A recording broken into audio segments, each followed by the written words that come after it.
તો મને ખાલી એટલું જણાવો કે કોરોના જેવા કોરોનામાં તમે લોકોએ ડૉક્ટરની જાત પૂછી હતી?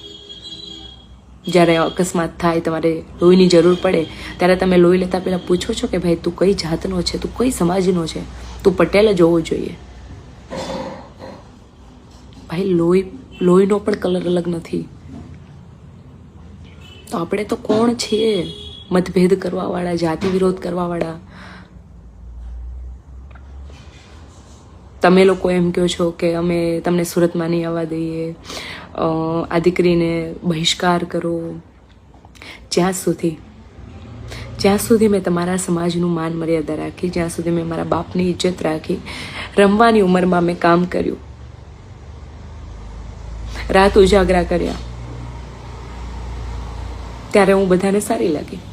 અને આજે જ્યારે હું મોટી થઈ છું, મેં મારા માટે કંઈક વિચાર્યું છે, તો હું લોકોને ડાકણ લાગુ છું. આવો તો કેવો સમાજ છે તમારો?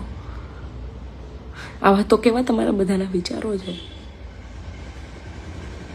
હું મંગળસૂત્ર પહેરું છું તો વાંધો છે તમને? જ્યાં બાળ લગ્ન થાય છે, અને આજે હાલમાં પણ ઘણી જગ્યાએ બાળ લગ્ન છે, ત્યાં વિરોધ કરો ને. હું ચર્ચા કરવાનો વિષય નથી.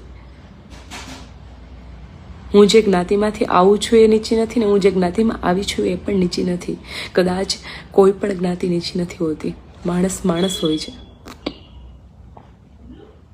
મારા પપ્પાને પ્રેશર આપ્યું તમે લોકોએ, અને એ વાતના પુરાવાઓ પણ છે. હું બોલતી નથી, અને હું બોલું છું તો કોઈ ખોટું નથી બોલતી. બસ તમે સ્વીકારી નથી શકતા ને, એટલો જ ફરક છે. હું આજે કદાચ કોઈ પણ પ્રેશરમાં આવીને આપઘાત કરી લઉં કે ભાઈ આ સમાજનું મારાથી સહન નથી થતું, તો શું લોકો જવાબદારી લેશે? સમાજ પૂરી પાડશે એ બધા જવાબ આખી દુનિયાને સમાજ પૂરા પાડશે? મારા બાપને પૂરા પાડશે? મારા જીવનને તમે લોકોએ તમારું જીવન સમજી લીધું છે આજે, કે હું હસવી પણ ના જોઈએ, હું બોલવી પણ ના જોઈએ. તમે કહો ત્યાં મારે પરણવું જોઈએ, અને તમે ન કહો ત્યાં મારે ન પણ પરણવું જોઈએ. આના કરતાં તો ભગવાન કોઈને દીકરી જ ન બનાવે, અને આવા સમાજમાં તો ન જ આપે કે જ્યાં દીકરીને જીવન જીવવાનો પણ આજે કોઈ અધિકાર નથી રહેવા દીધો. તમને લોકોને એવું લાગે છે કે મેં મારા બાપનું નથી જોયું, પણ યાર તમે લોકો ઘરમાં એવો માહોલ તો બાંધો કે દીકરી તમને પ્રેમથી કહી શકે કે પપ્પા હું આને પ્રેમ કરું છું, તમે મને ત્યાં પરણાવો.